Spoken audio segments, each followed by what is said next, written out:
Didik anak itu gampang kalau cuma teori. Hai bun, siapa yang dulu semangat baca teori parenting tapi pas praktek rasanya pengen nangis? Banyak teori yang gak sesuai sama realitanya. Mungkin teorinya ngajak anak sholat dengan lembut agar mereka cinta ibadah, tapi realitanya bentar bunda lagi main. Atau teorinya jangan maksa anak tapi beri contoh yang baik, realitanya tapi kok tetap gak nurut.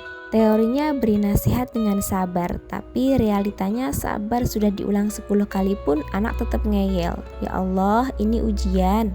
Parenting itu memang penuh tantangan, tapi bukan berarti nggak bisa dilakukan kok. Oke bunda, mari kita cari tahu tantangan-tantangan dalam mendidik anak-anak dan coba kita beri solusinya. Tantangan yang pertama, anak lebih suka main handphone daripada ngaji. Nak, ayo ngaji. Sebentar bunda, masih nonton. Kata seperti itu sering sekali terjadi. Kesalahannya, mengajak anak mengaji hanya saat kita ingat, tapi di sisi lain, anak dibiarkan sibuk dengan gadget. Atau ngaji terasa kewajiban, sementara hiburan terasa lebih menyenangkan. Solusinya, buat suasana mengaji menyenangkan, misalnya dengan game atau reward kecil-kecil. Kemudian batasi waktu screen time dengan kesepakatan, bukan dengan marah-marah. Atau jadilah role model bagi anak, karena anak itu lebih mudah meniru daripada mendengar nasihat kita. Tantangan kedua, anak sering nanya, kenapa sih harus sholat? Nak, ayo sholat.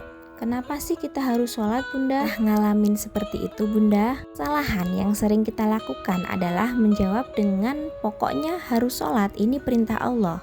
Atau seringnya kita tidak menjelaskan manfaat sholat. Maka solusi yang bisa kita lakukan adalah jelaskan dengan bahasa yang mereka pahami. Misalnya nih, sholat itu kayak charger hati kak, biar kita nggak gampang marah dan sedih. Kemudian bisa kita ceritakan kisah-kisah Nabi dan para sahabat yang mencintai sholat.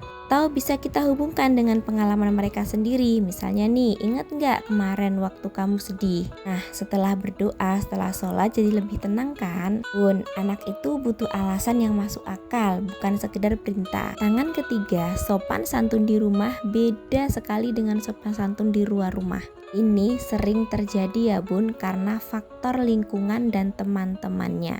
Di rumah bilang kalau dikasih hadiah ucapkan terima kasih ya. Pas di luar rumah tadi bilang apa sama tante?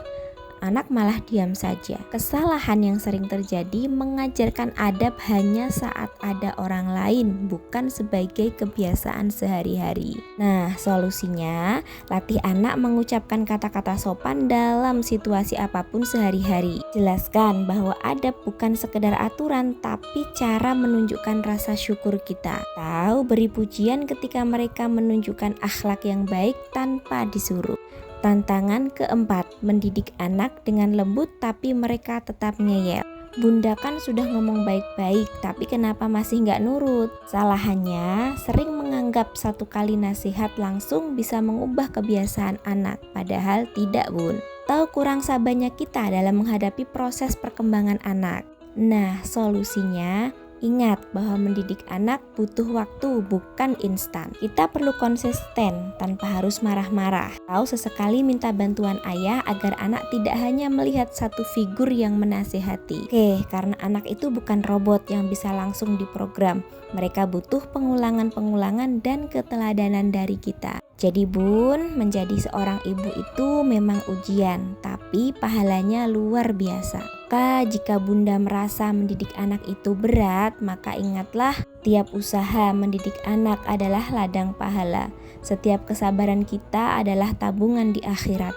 Anak bukan hanya titipan, tapi juga amanah yang harus dijaga dengan penuh cinta dan kasih sayang. Jadi tetap semangat ya bunda. Kali lagi, anak tidak butuh orang tua yang sempurna. Mereka butuh orang tua yang mau terus belajar, meminta maaf dan tumbuh bersama mereka.